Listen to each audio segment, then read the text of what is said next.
오늘 말씀의 제목이 내게 말씀하신 그대로 되리라. 오늘 사도 바울의 메시지 그대로 좀 담았습니다. 우리가 기도 제목을 삼기로 원합니다. 여러분, 어떤 말의 능력은 그 말을 하는 사람이 누구냐에 따라서 크게 달라집니다.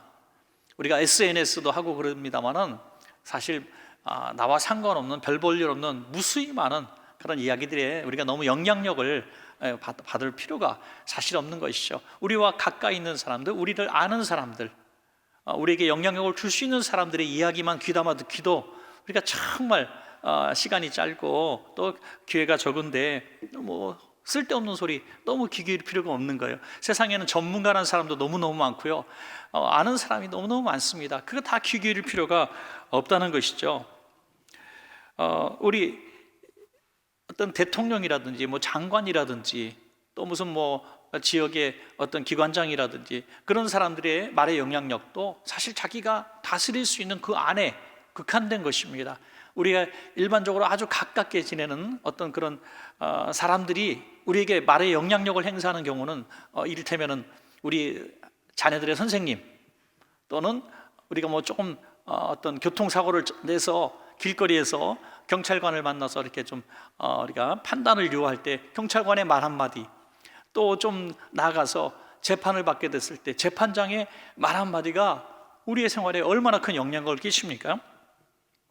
하물며 하나님의 말씀이 지금 쭉 제가 이렇게 서론에 거론한 이 많은 사람들의 말의 능력과 영향력과 어떻게 비교할 수는 되겠느냐는 거죠.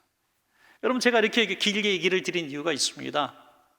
우리가 하나님의 말씀이 성경에 주시는 말씀, 우리가 기도하다가 듣는 말씀들을 지금 이야기한 그런 여러 부류의 사람들과 비교해 볼 때 더 비교할 수 없는 큰 무게와 영향력으로 우리가 그걸 정말 믿고 받아들이고 그렇게 감사하기도 하고 안심하기도 하고 순종하기도 하느냐, 그렇지 못할 때가 참 많이 있는 거죠. 오히려 아주 오래전에 역사적으로 이것은 이스라엘에게 주신 말씀, 이것은 다윗에게 주신 말씀, 이렇게 우리가 공부할 때가 많다는 겁니다. 지금 이 순간 이 시간에 내게 주신, 우리 지역에서 만나는 어떤 사람이 주는 영향력보다 더 확실한 영향력으로 우리에게 주어주시기를 하나님은 원하신다는 것입니다. 오늘 사도 바울이 로마로 가는 길에서 오늘 있었던 한 사건을 기록해 놓고 있죠. 여러분 다 아시는 이야기이기 때문에 제가 또 이렇게 저렇게 뭐 설명할 필요가 없을 것 같습니다. 로마로 가라는 하나님의 꿈과 비전이 이제 사도 바울에게 전해졌습니다. 그런데 죄수의 신분으로 이제 배를 타고 가게 되죠. 가는 모습은 아주 초라하게 이제 가게 됩니다. 그러나 그 가는 과정 속에서 하나님께서 사도 바울에게 끊임없이 말씀하시고, 그 말씀이 처음에는 일행들이 전혀 무시하고 받아들이지 않다가 이 말씀대로 이루어지는 것을 보면서 그 사도 바울의 말의 영향력, 다시 말해서 하나님이 주신 말씀의 영향력들이 드러나게 되고, 죄수가 아니라 배의 선장보다도 더 높은 자리에서 배를 이렇게 운영할 수 있는 능력이 있는 모습으로 드러나게 되고, 그 영향력을 가지고 그대로 로마까지 가서 로마에 복음을 전하는 그런 역사가 일어났죠. 그리고 불과 한 200년 지나서 로마의 국교로 기독교가 되는 역사가 일어나고, 이 유럽을 통해서 전 세계에 복음이 증거되고 또 우리 대한민국까지 복음이 증거되는 이런 역사가 일어났습니다. 그래서 로마 전도가 얼마나 중요했는가, 그리고 그 과정 속에서 있었던 하나님의 말씀의 영향력이 얼마나 귀한가 하는 것입니다. 오늘 이런 짧은 사건을 통해서요, 하나님이 우리에게 일상의 삶 가운데 주시는 말씀의 어떤 부분들이 조금씩 다르다는 겁니다. 오늘 점진적으로 나타나는, 이야기식으로 나타나는 하나님의 말씀을 한번 볼까요? 우리 인생에게 삶의 시간들을 통해서 주시는 하나님의 말씀도 아주 동일하게 주어진다는 것입니다. 때에 따라서, 상황에 따라서 말이죠. 첫 번째 하나님이 주시는 말씀은요, 경고의 말씀으로 주어지시는 말씀이 너무너무 많습니다. 성경의 말씀에 보면 예수님이 하신 말씀도 뭐가 있는 자는 들으라 그래요. 귀 있는 자는 들으라 그러잖아요.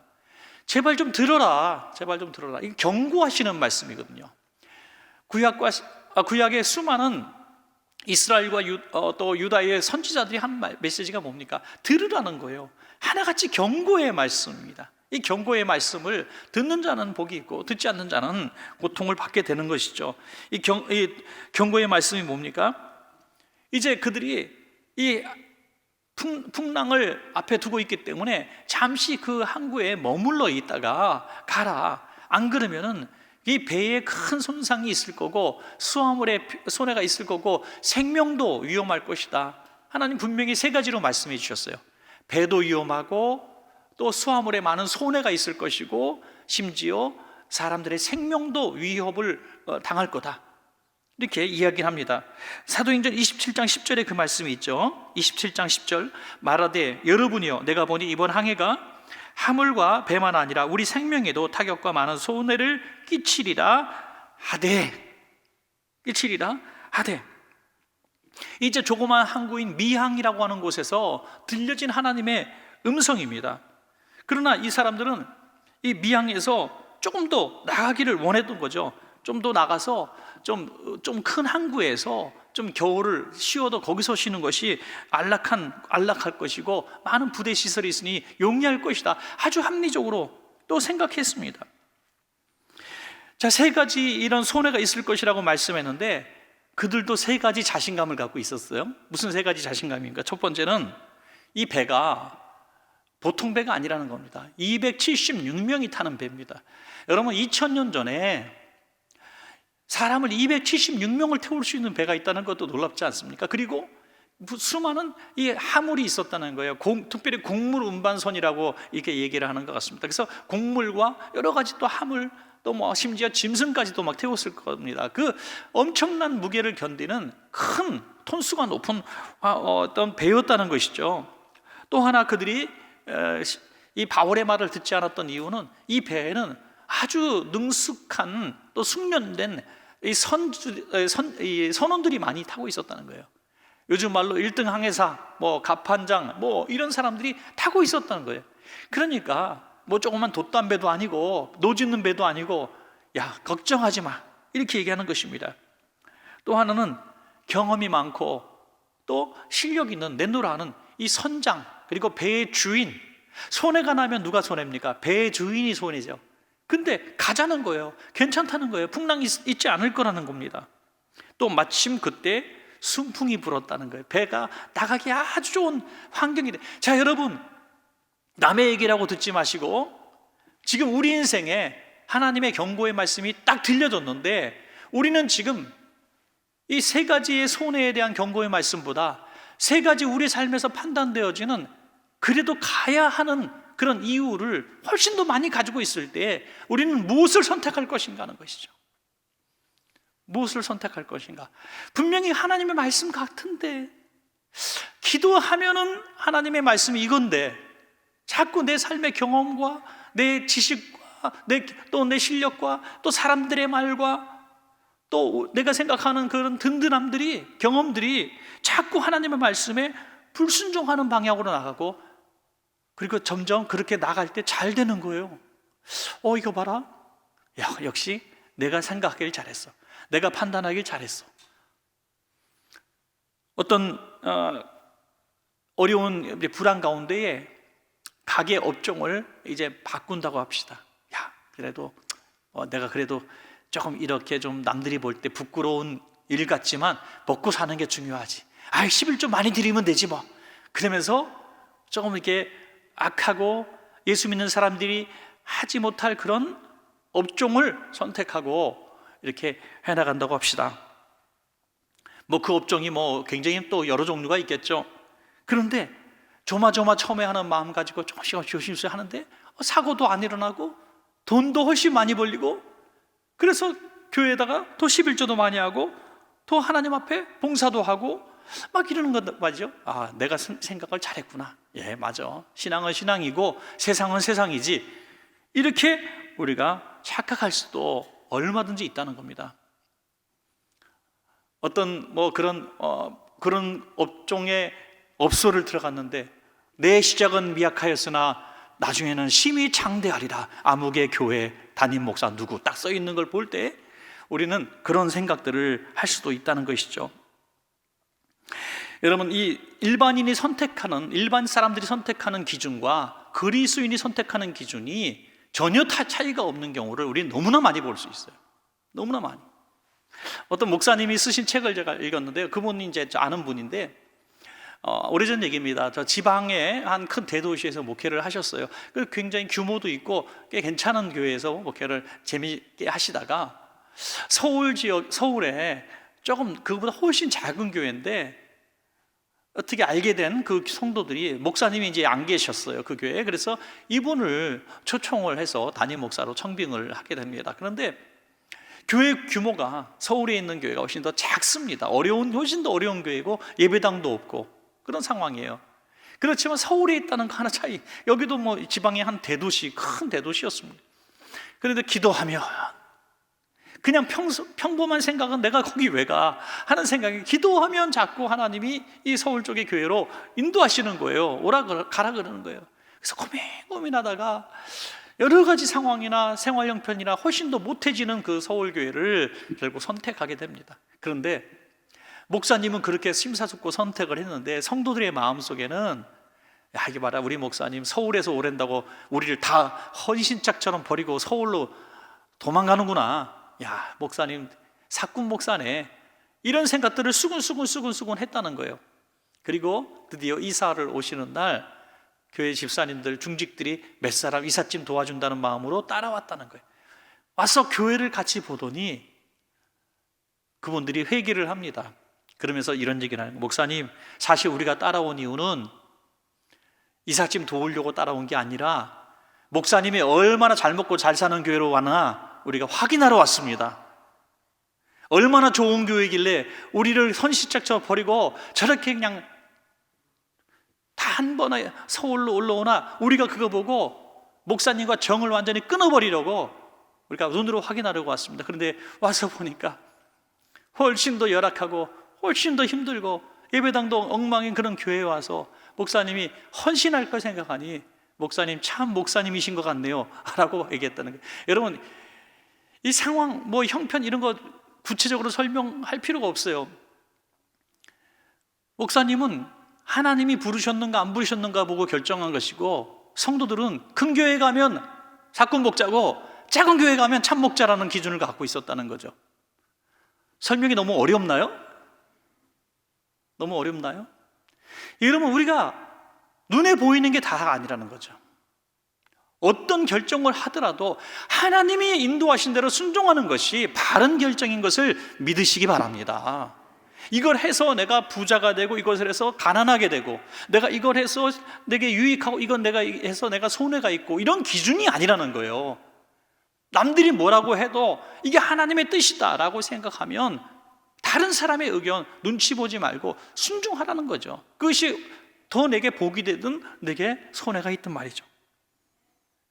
자, 사도행전 27장 20절에 보니까 여러 날 동안 해도 별도 보이지 아니하고 그 풍랑이 그대로 있음에 구원의 여망마저 없어졌더라. 이 풍랑이 막 일어나서 이제 구원의 여망이 별도 보이지 않고 달도 보이지 않고 해도 보이지 않고 이제 아주 암흑 같은, 밤낮 없이 구별 없는 어두운 시간들을 만나게 되죠. 경고의 말씀을 듣지 못한 까닭. 여기에 대해서 21절에 사도 바울도 뒤끝을 약간 가지고 있는 모습을 볼 수 있어요. 21절에 보면 이렇게 얘기하죠.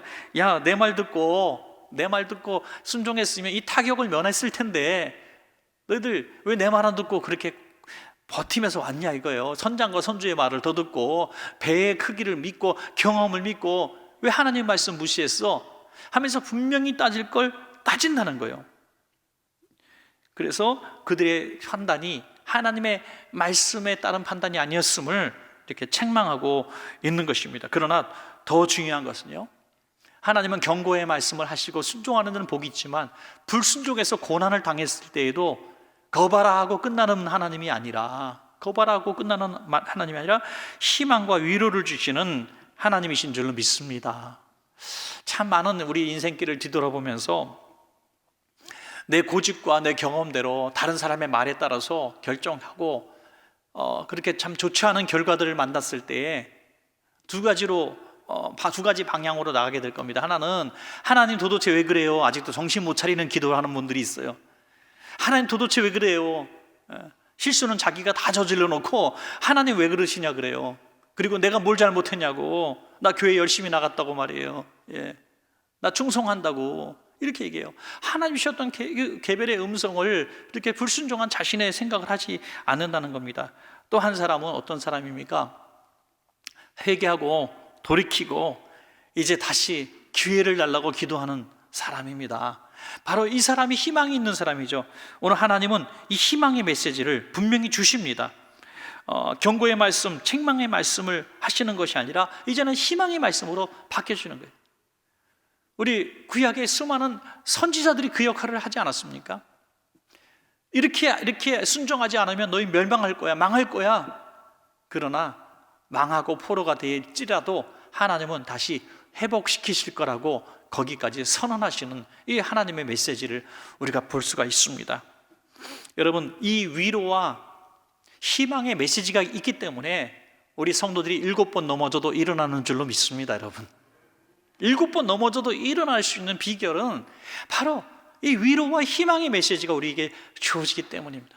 잘한 사람들, 순종 잘해서 쭉 정말 하나님의 마음에 합해가지고 너무너무 모범적으로 교회 안에서도 신앙인으로 잘 지내고 세상에서도 볼 때 정말 저분은 반듯해, 훌륭해, 멋져, 이런 칭송만 듣고 사는 분들도 참 좋겠지만 넘어지고 깨어지고 또 실패하고 또 쓰러지고 그냥 천부요 의지 없어서 손 들고 옵니다 이 찬양하면 자기 18번 노래 같기도 하고 맨날 하나님 앞에 죄송하고 부끄럽고 회개 기도도 한두 번이지 진짜 똑같은 회개 기도를 도대체 몇 번째 하냐 하면서 스스로 절망할 때가 참 많다는 겁니다. 여러분, 그런 분들에게 이 위로와 희망의 메시지가 없이는 어떻게 다시 일어날 수 있는 방법이 없다는 것입니다. 사도행전 27장 23절부터 25절까지 한번 제가 읽어드리겠습니다. 내가 속한 바, 사도 바울의 주인 되시는 우리 하나님께서, 곧 내가 섬기는 하나님의 사자가 어젯밤에 내 곁에 서서 말하되 바울아 두려워하지 말라, 내가 가이사 앞에 서야 하겠고 내 하나님께서 너와 함께 항해하는 자를 다 내게 주셨다 하였으니 그러므로 여러분이 안심하라, 나는 내게 말씀하신 그대로 되리라고 하나님을 믿노라. 아멘. 풍랑의 경고의 말씀도 하나님의 말씀이었죠. 그런데 구원의 말씀도 하나님이에요. 우리 시작은 여기입니다. 이제 경고의 말씀을 주셨어. 너 가면 죽어. 가면 배도 깨지고 손에도 있고 생명도 위험해. 여기 말씀하셨어요. 그럼 여기까지 가버렸어요. 이미 풍랑이 있고 배도 깨지게 되고 죽게 생겼어요. 그러면 이거 그냥 끝나는 스토리가 돼도 우리 할 말이 없어요. 말 듣는 사람은 복을 받았고 듣지 않았으니까 너 이 불순종했으니까 너 벌 받는 거야 하면 끝나는 거예요. 그런데 이미 그 침몰되어가는 배를 향해서 구원의 메시지를 주신다는 거예요. 구원의 메시지. 그러면 우리는 생각이 어차피 구원하실 것까지 미리 말씀하시지. 너희가 배 타고 나가면, 불순종하고 나가면 너희는 큰 위험을 만날 거야. 그러나 내가 너를 구원해 줄 테니 너무 염려하지 마. 이렇게까지 말씀해 주셨으면 참 좋았을 텐데 넌 죽을 거야 라고 말해놓고 왜 갑자기 다시 살리겠다. 하나님의 말씀이 왜 바뀌었을까요? 하나님 말씀이 바뀌었어요. 하나님은 한 사람도 구원받기를 원하신다는 거예요. 여기서 저는요 하나님의 큰 사랑을 좀 느끼는데 여러분 어떠세요? 너 애들한테 이렇게 너 엄마 말 안 들으면 너 혼날 거야. 오늘 저녁 굶을 줄 알아? 아이고, 저녁 굶는다는 게 요즘에 협박도 안 되더만요. 애들은 안 먹을래 하는 게 더 무서워. 그죠? 어쨌든 뭐 엄마가 혼을 내는 거야. 너 이번에 공부 안 해서 뭐 성적이 안 좋으면 너 엄마한테 혼날 거야. 아빠한테 혼날 거야. 너 뭐 장난감 안 사줄 거야. 너 뭐 옷 안 사줄 거야. 핸드폰 안 바꿔줄 거야. 막 이렇게 협박을 해요. 그런데 애가 정말 끝까지 자기 고집 부리고 말썽 피우고 불순종했단 말이에요. 그래서 힘 쭉 빠져 있어요. 핸드폰 바꿔준다 그랬는데 말 안 들었기 때문에 자기도 못 받을 거 알아요. 너무 슬퍼하고 낙심해 있는 그 모습 보면서 엄마는 안 들었음에도 불구하고 핸드폰을 바꿔준단 말이죠. 엄마는 거짓말쟁입니까? 아니에요. 그렇게 순종하기를 원했지만, 간절히 원했지만 불순종해도 사랑하시는 부모님처럼 불순종한 그를 버리지 않으시는 하나님의 모습을 볼 수 있다는 거예요. 여러분, 하나님은요 이런 사랑을 가지고 우리를 서로를 대하기를 원하시는 줄로 믿으시기 바랍니다. 서로를 그렇게 보라는 거예요. 교회 안에서 왜 법법하고요? 교회 안에서 왜 이렇게 서로 나를 세우고 너 한 말, 이런 말, 너 행동 이거에 대해서 정지하고 심판하려 하시냐죠. 이런 하나님을 믿고 있는 우리도 그런 은혜를 받은 우리가 왜 한마디 잘못했다고, 한 번 나한테 잘못했다고, 한 번 나한테 실수했다고 완전히 내가 말한 대로 너는 심판을 받아야 돼, 이렇게 말할 수 있느냐 이거죠. 오늘 아침에도 이제 그 독서 클럽에서 제가 이제 책을 한 권 같이 나눴는데, 팀 켈러 목사님의 책들을 많이 나누고 있는데요. 거기 정의에 대한 얘기가 있습니다. 정의란 무엇인가라는 책이 있는데, 오늘 굉장히 좋은 부분을 제가 읽었습니다. 어떤 부분이냐면, 우리가 이웃을 대하고 성도를 대하고 어떤 선행과 구제를 하는 그 동기에 대해서 말하고 있습니다. 잘못된 케이스 1번, 그들이 불쌍해서. 2번, 2번, 죄책감에서. 나는 잘 먹고, 나는 먼저 예수 믿었고, 나는 먼저 이렇게 행복한데 예수 안 믿고 가난하고 예수를 모르는 사람들이 불쌍해서 또 하고, 또 죄책감에서 이렇게 하는 것이 참으로 잘못된 동기라는 거예요. 그렇게 하지 말라는 거예요. 우리가 그 아프리카의 얘기를 듣고 복음에 박해받는 나라 이야기를 들으면서 우리는 두 가지를 다 느끼잖아요. 우리는 이렇게 행복한 신앙생활하는 자유로운 나라에 있고, 우리가 경제적으로 이렇게 부유한 가운데 사니 우리도 조금 해야 되지 않냐, 양심이 있다면. 죄책감과 또 괜히 내가 받은 것들에 대해서 이제 좀 나눠줘야 되겠다는 이런 좀 어떻게 보면 이타적인 마음들이 생겨나는 것이죠. 그런 동기로 하는 것은 최악은 뭐냐? 구원 얻기 위해서, 복 받기 위해서. 이게 최악이라는 거죠. 그러면 어떻게 이웃을 대해야 되는가? 그에게 있는 하나님의 형상을 보라 이거죠. 하나님의 형상, 이마고 데이라고 그러죠. 하나님의 형상, 그에게 있는 하나님의 형상을 바라볼 때 우리가 어떻게 해야 된다는 것은 대답이 너무 쉽게 나온다는. 오늘요 여러분, 사도 바울이 이 배 안에 있는 276명을 바라보는 눈이 바로 그들 가운데 죄인으로 마땅히 죽어야 될 백성이 아닌 하나님의 자녀의 형상을 보았다는 것입니다. 여러분, 이게 얼마나 놀라운 얘기입니까? 죄인을 바라보고 박해하는 자들을 바라본 사도 바울의 독특한 관점이고 하나님의 마음이라는 거죠. 오늘 우리가 이 관점에 눈만 열릴 수 있다면 우리가 희망을 전할 수 있고, 구원을 전할 수 있고, 용서와 위로를 전할 수 있는 메신저가 될 줄로 믿습니다, 여러분. 자, 마지막 세 번째는요, 하나님의 말씀은 능력의 말씀으로 우리에게 다가오죠. 데살로니가전서 2장 13절 우리가 중반 부분을 좀 제가 읽어드리겠습니다. 너희가 우리에게 들은 바 하나님의 말씀을 받을 때에 사람의 말로 아니하고 하나님의 말씀으로 받음이니 진실로 그러하다. 이 말씀이 또한 너 믿는 자 속에서 역사하느니라. 아멘. 여러분, 우리가 너무나 많이 들었던 말씀이죠. 너무나 많이 들었던 말씀이에요. 하나님의 말씀을 내가 아멘하고 하나님의 말씀으로 받아들일 때에, 다시 말해서 믿을 때에 비로소 그 속에서 역사함이 있다는 거죠. 역사함이 있다는 거예요. 여러분, 어떤 요리를 할 때 레시피란 게 있잖아요. 그래서 그걸 보고 그대로 10명이 해요. 10명이 똑같이 하는 것 같아요. 근데 맛이 10명이 한 게 똑같습니까? 그게 희한하더라고요. 네, 달라요. 어떻게 그렇게 다를 수 있을까? 운전면허 시험장에서 똑같이 같은 날 운전면허를 합격한 사람이 10명이 운전면허를 땄어요. 운전하면 똑같습니까? 아니에요. 똑같은 운전면허 똑같은 학원에서 배우고 똑같이 했는데 또 달라. 손맛이 있고 운동 감각이 있고 또 어떤 다 다른 이유가 있다는 거예요. 하나님의 말씀은 동일한데, 오늘 제가 하나님의 말씀을 오늘도 여러분께 이렇게 같이 전하면서 같이 은혜를 나누기도 하고, 또 오늘 찬양 한 곡을 듣고도 은혜를 받기도 하고, 여러분 잠시 후에 기도 잠깐 하면서 또 우리가 같은 시간에 같은 장소에서 같은 기도를 하는 것 같은데 다 다르다는 거예요. 다를 수밖에 없다는 거예요. 왜? 믿는 자 속에서만 역사하시는 말씀, 믿는 자 속에서만 능력이 나타나는 하나님의 말씀이기 때문이라는 거예요.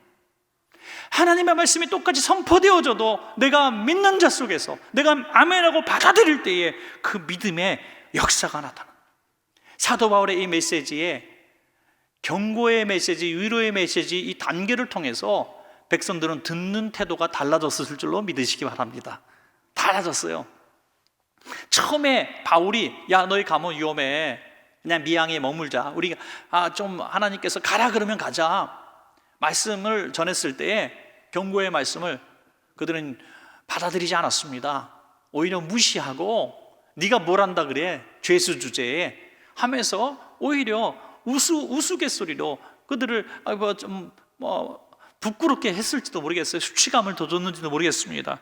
우리가 지금 길거리 나가서 예수 믿으세요, 우리 안 믿는 사람들에게 예수 믿으세요 할 때 그들이 우리의 그런 외침을 똑같이 들을 거예요. 야 니네나 잘해라, 니네나 잘해라, 그렇게 말할 수가 있다는 거예요. 그러나 정말 그 메시지대로 풍랑이 일어나고 배가 있어서 정말 자기가 죽게 되는 그 순간에 위로의 메시지로 그들에게 다가가고, 내가 다시 아까 그 말씀하셨던 그 하나님이 너희를 용서하시고 너희를 구원하시기를 기뻐하니 두려워하지 마라고 말했을 때 그 말씀에 믿어진 줄로 믿습니다. 여러분, 그 얼마나 놀라운 변화입니까? 그들이 믿을 때의 역사가 일어나고, 저는 여기서 한번 난제가 될지 모르지만 여러분께 한번 질문을 드리고 싶어요. 그들이 이 희망과 위로의 메시지, 그리고 나는 하나님이 이렇게 말씀하신 대로 믿노라고 얘기했을 때 그들이 바울의 메시지를 똑같이 경고의 메시지처럼 안 믿었더라면 그들이 살 수 있었을까요? 죽었을까요?